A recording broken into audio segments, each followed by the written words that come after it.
Hello नमस्कार दोस्तों, मेरा YouTube channel JS online help में आपका स्वागत है। इस वीडियो में आपको देखने के लिए मिलेगा कि डीएलएड का जो कि इंट्रेंस एग्जाम के लिए आप एडमिशन फॉर्म कैसे भर सकते हैं। तो आपको इस वीडियो में आपको लाइव स्टेप बाय स्टेप बताया जाएगा। तो दोस्तों आप वीडियो में लास्ट तक जरूर बने रहें, जिससे कि आपको सभी जानकारी अच्छे से समझ में आए। यहाँ पे आप देख सकते हैं कि इसका जो इंट्रेंस एग्जाम का जो कि डेट चालू यहाँ पे देख सकते हैं कि इसका नोटिफिकेशन 3/12 को दिया गया है। इसका जो कि ऑनलाइन स्टार्ट जो है कि 11/12/2025 से 24/12/2025 तक रखा गया है। यहाँ पे आप इसको नोटिस जो है डाउनलोड करके अच्छी तरह से सभी पढ़ लेंगे, जिसमें कि आपको इंटरमीडिएट जो है कि 50% मार्क्स से जो है कि +2 आपको पास होनी चाहिए। जो है कि यहाँ पे दिया गया है जो कि 5% की छूट दिया जाता है जो कि SC/ST के लिए। उसके बाद आप नीचे आएंगे तो यहाँ पे आपको देख सकते हैं, यहाँ पे +2 का जो है कि यदि आप एज लिमिट की बात किया जाए तो इसमें कि 17 वर्ष कोटि में रखा गया है, जिसमें कि आपको इसका सिलेबस देखने के लिए मिल जाता है कि हिंदी, गणित, सामान्य विज्ञान, सामाजिक विज्ञान और सामाजिक अंग्रेजी यहाँ पे देख सकते हैं। उसके बाद यहाँ पे आप भी देख सकते हैं कि जो जनरल को लगता है 960 रुपया, उसी में जो कि SC/ST को लगता है 760 रुपया। इस तरह से सभी जानकारी यहाँ पे आप नोटिस में पढ़ सकते हैं। यदि आपको दोस्तों आप मेरे चैनल पे पहली बार आए तो मेरे चैनल को सब्सक्राइब कर ले और बेल आइकन को ऑन कर दे। दोस्तों इस वेबसाइट पे आने के लिए जो कि डीएलएड का फॉर्म भरने के लिए यहाँ पे लिखेंगे गूगल में, आपको डीएलएड लिख के जैसे ही सर्च करेंगे तो इस तरह से आएगा ऑप्शन। यहाँ पे नीचे में आ जाएगा यह जो कि इसका ऑफिशियल वेबसाइट इस तरह से दिखेगा। तो यहाँ पे आपको क्लिक करना है फॉर्म भरने के लिए। दोस्तों यहाँ पे देख सकते हैं कि अप्लाई फॉर डीएलएड पे आपको क्लिक करना है। इस तरह से जैसे ही क्लिक करेंगे तो यहाँ पे इसका जो है कि फर्स्ट में रजिस्ट्रेशन आपको करना पड़ेगा। रजिस्ट्रेशन पे जैसे ही आप क्लिक करेंगे तो इस तरह से ऑप्शन खुल के आएगा आपका। तो इस तरह से यहाँ पे आपको फर्स्ट में आपका नाम लिखना है, उसके बाद सेकंड में फिर से आपको नाम लिखना है, उसके बाद ईमेल आईडी लिखना है। ईमेल आईडी लिख के उसके बाद फिर से यहाँ पे मोबाइल नंबर आपको लिखना है और यहाँ पे पासपोर्ट एक आपको क्रिएट करना पड़ेगा। उसके बाद फिर से यहाँ पे कन्फर्म पासपोर्ट करेंगे। पासपोर्ट जो है कि 7 कैरेक्टर में आप बताएंगे। उसके बाद रजिस्टर नाउ पे क्लिक करेंगे तो आपके मोबाइल पे एक OTP जाएगा। OTP आपको इस तरह से OTP आपके मोबाइल पे सेंड कर दिया गया है, तो आप OTP यहाँ पे डाल लेंगे। उसके बाद रजिस्टर नाउ पे आपको क्लिक करना है इस तरह से। तो आपका रजिस्ट्रेशन सक्सेसफुल यहाँ पे लिखा जाता है। यहाँ पे आपको ऊपर में मोबाइल नंबर डालना है। उसके बाद जो आप पासपोर्ट बनाए होंगे वह पासपोर्ट यहाँ पे लिख के डाल देंगे। उसके बाद लॉगिन पे आपको क्लिक करना है। जैसे ही लॉगिन पे क्लिक करेंगे तो इस तरह से जो है कि आपका सेक्शन खुल के आ जाएगा। यहाँ पे देख सकते हैं, यहाँ पे आपका ऊपर में यहाँ पे नाम दिख जाएगा आपका राइट साइड में। यहाँ पे लॉगिन करने के बाद दोस्तों फर्स्ट में आपको जो है कि डिस्ट्रिक्ट सेलेक्ट करना पड़ेगा, आप किस डिस्ट्रिक्ट से आते हैं। यहाँ पे नीचे में सभी डिस्ट्रिक्ट का नाम आ जाता है, तो यहाँ पे आपको आपका अपना डिस्ट्रिक्ट सेलेक्ट कर लेना है यहाँ पे। उसके बाद यहाँ पे देख सकते हैं, यहाँ पे यदि आप बिहार से आते हैं तो यहाँ पे डोमिसाइल सर्टिफिकेट यानी कि निवास प्रमाण पत्र आपको अपलोड कर लेना है। उसके बाद इस तरह से आपका नाम दिखेगा। यहाँ पे आप मदर्स नेम लिखेंगे, यहाँ पे मदर्स नेम लिखेंगे। उसके बाद यहाँ पे फिर से मदर्स नेम लिखेंगे। उसके बाद यहाँ पे मदर्स नेम लिखने के बाद नीचे आएंगे, यहाँ पे आपको जो कि फादर्स नेम लिखना है। यहाँ पे फिर से फादर्स नेम लिखेंगे जो आपका फादर्स नेम है। उसके बाद यहाँ पे आपको जो कि डेट ऑफ बर्थ सेलेक्ट करना है। जो भी डेट ऑफ बर्थ है आपका, यहाँ पे कैलेंडर ओपन कर लेंगे। उसके बाद यहाँ पे पहले फर्स्ट में ईयर सेलेक्ट करेंगे, आप कौन से ईयर में आपका डेट ऑफ बर्थ जो कि आपका जन्म हुआ है, तो यहाँ पे ईयर सेलेक्ट कर लेंगे। उसके बाद फिर से मंथ सेलेक्ट करेंगे। उसके बाद यहाँ पे जो है कि आपका मंथ सेलेक्ट करने के बाद डेट से यहाँ पे सेलेक्ट कर लेंगे, आपका कौन से डेट है डेट ऑफ बर्थ का, वह सेलेक्ट कर लेंगे। इस तरह से सेलेक्ट करने के बाद दोस्तों यहाँ पे आपका जो है कि एज राइट साइड में यहाँ पे दिख जाएगा। फिर से आपको जो कि डेट ऑफ बर्थ सेलेक्ट करना है।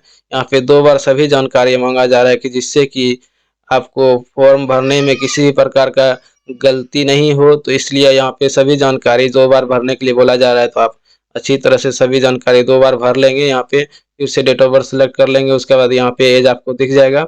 उसके बाद नीचे आएंगे, यहाँ पे आपको जो कि जेंडर बताना है, मेल है फीमेल है, जो भी है यहाँ पे जेंडर बता देंगे। यहाँ पे फिर से जेंडर बताएंगे। उसके बाद यहाँ पे आपको जो कि नेशनलिटी बताना है, या आप इंडियन या अदर है, यहाँ पे सेलेक्ट कर लेंगे। उसके बाद यहाँ पे कैटेगरी आप बताएंगे कि EWS BC EBC EWS से आते हैं, जिस भी कैटेगरी से आप आते हैं तो यहाँ पे सेलेक्ट करेंगे। यदि BC से आते हैं तो यहाँ पे NCL अपलोड करेंगे। यदि आप SC ST से आते हैं तो यहाँ पे करेक्ट जो कि कैटेगरी सर्टिफिकेट जो है कि आपको जाति प्रमाण पत्र यहाँ पे जो कि अपलोड करना पड़ेगा। यहाँ पे अपना कैटेगरी सेलेक्ट कर लेंगे। उसके बाद यहाँ पे अपलोड कर लेंगे कैटेगरी सर्टिफिकेट। उसके बाद यहाँ पे नीचे आएंगे, यहाँ पे आप बताएंगे कि यदि आप डू यू बिलोंग टू, इससे यदि आप आते हैं तो यहाँ पे यस पे क्लिक करेंगे। यदि नहीं आते हैं तो आपको डिफेंड्री कैटेगरी से आप नहीं आते हैं तो यहाँ पे नो पे क्लिक करना है। उसके बाद नीचे आएंगे, यहाँ पे इस तरह से आपको देखने के लिए मिलेगा। यहाँ पे पूछा जा रहा है यदि आप 12th में यदि यहाँ पे पूछा जा रहा है कि आप डिपेंडेंट कैटेगरी से यदि बिलोंग करते हैं, एक सर्विसमैन या फ्रीडम फाइटर, तो यस पे क्लिक करेंगे। यदि नहीं करते हैं तो नो पे क्लिक करेंगे। उसके बाद यहाँ पे नीचे में पूछा जा रहा है क्या +2 में जो है कि आप उर्दू सब्जेक्ट रखे हैं, यदि रखे हैं तो यस पे क्लिक करेंगे, नहीं तो आप नो पे क्लिक करेंगे। यहाँ पे फिर से पूछा जा रहा है तो आपको फिर से कन्फर्म कर देना है। उसके बाद यहाँ पे फैकल्टी में आपको बताना है आप कौन से सब्जेक्ट से जो है कि 12th किए हैं।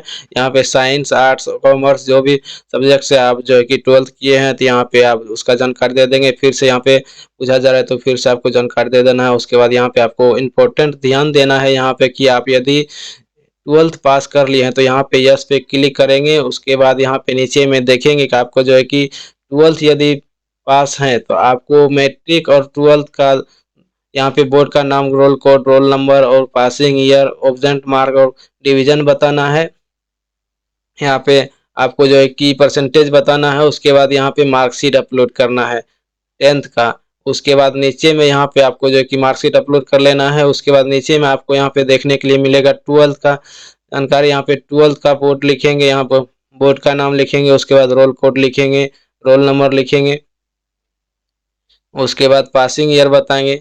यदि आप 12th पास नहीं हैं, यदि अपेयरिंग में फॉर्म भर रहे हैं तो यहाँ पे आपको नो पे एग्जाम पास नो पे क्लिक करना है। उसके बाद यहाँ पे जो है कि यहाँ पे बताया जा रहा है कि यदि आप अपेयरिंग फॉर्म भर रहे हैं तो आपको 2026 में जो है कि 12th आप यदि जहाँ पास हो जाएंगे तो यहाँ पे आप यस पे क्लिक करेंगे।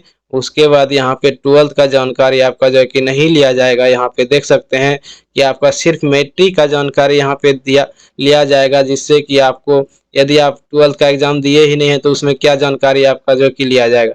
यहाँ पे मैट्रिक का सभी डिटेल यहाँ पे भर लेंगे। यहाँ पे बोर्ड का नाम, roll code, roll number, passing year, obtained mark, यहाँ पे सभी जानकारी भर के उसके बाद सर्टिफिकेट अपलोड कर लेंगे। उसके बाद यहाँ पे परमानेंट एड्रेस भर लेंगे। उसके बाद यहाँ पे जो है कि प्रेजेंट एड्रेस और करस्पॉन्डेंस एड्रेस यदि जो आपका सेम है तो यहाँ पे इस चेकबॉक्स पे क्लिक कर लेंगे। उसके बाद नीचे आएंगे, यहाँ पे जो है कि आपको फोटोग्राफ अपलोड करना है, जो कि आपको 10 KB से 100 KB के बीच में रखा गया है। यहाँ पे आप साइज बना लेंगे। उसके बाद यहाँ पे जो दोस्तों अपलोड करेंगे सिग्नेचर का, जो कि 10 KB से 50 KB रखा गया, वो अपलोड कर लेंगे इस चेक बॉक्स पे क्लिक करके।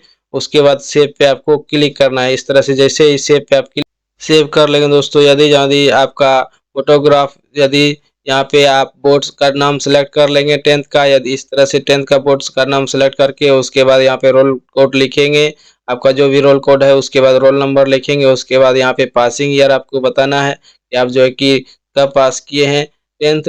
यहाँ पे पासिंग ईयर नीचे करके यहाँ पे सिलेक्ट कर लेंगे आपका जो है कि पासिंग ईयर क्या है वह यहाँ पे सिलेक्ट कर लेने के बाद आपको जो है कि आपको बताना है कि आउटडेंट मार्क यानी कि 10वां का जो एग्जाम हुआ था 10th का, वहाँ आप कितना नंबर लाए हैं वह लिख लेंगे। उसके बाद यहाँ पे डिवीजन बताएंगे, आप फर्स्ट डिवीजन किए हैं या सेकंड डिवीजन किए हैं, इस तरह से यहाँ पे डिवीजन बता लेंगे।